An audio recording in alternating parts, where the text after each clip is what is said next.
Ramai yang tanya, kalau daftar Aircon Gap, wajib ke beli setiap bulan? Sebelum tu, jangan lupa share dan save video ni untuk rujukan yang akan datang.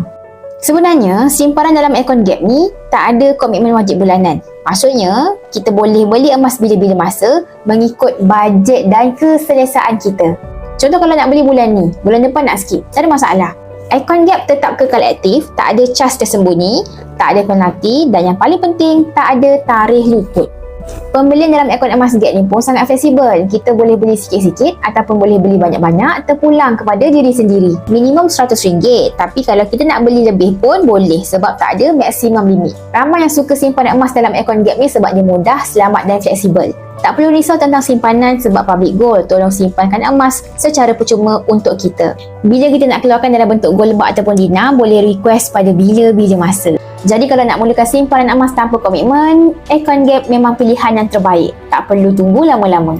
Bagi yang nak mulakan simpanan emas, boleh follow saya. Klik saja link di profil, tekan daftar percuma. Saya bantu sebaiknya insya-Allah.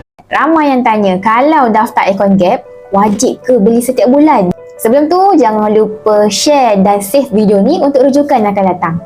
Sebenarnya, simpanan dalam Aircon Gap ni tak ada komitmen wajib bulanan. Maksudnya, kita boleh beli emas bila-bila masa mengikut bajet dan keselesaan kita. Contoh kalau nak beli bulan ni, bulan depan nak skip, tak ada masalah.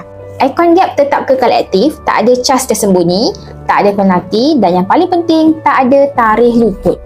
Pembelian dalam akaun emas Gap ni pun sangat fleksibel. Kita boleh beli sikit-sikit ataupun boleh beli banyak-banyak terpulang kepada diri sendiri. Minimum RM100, tapi kalau kita nak beli lebih pun boleh sebab tak ada maksimum limit. Ramai yang suka simpan emas dalam akaun Gap ni sebab dia mudah, selamat dan fleksibel. Tak perlu risau tentang simpanan sebab public gold tolong simpankan emas secara percuma untuk kita. Bila kita nak keluarkan dalam bentuk gold lebat ataupun dinar, boleh request pada bila-bila masa. Jadi kalau nak mulakan simpanan emas tanpa komitmen, Aircon Gap memang pilihan yang terbaik. Tak perlu tunggu lama-lama. Bagi yang nak mulakan simpanan emas, boleh follow saya. Klik saja link di profil, tekan daftar percuma. Saya bantu sebaiknya insya-Allah.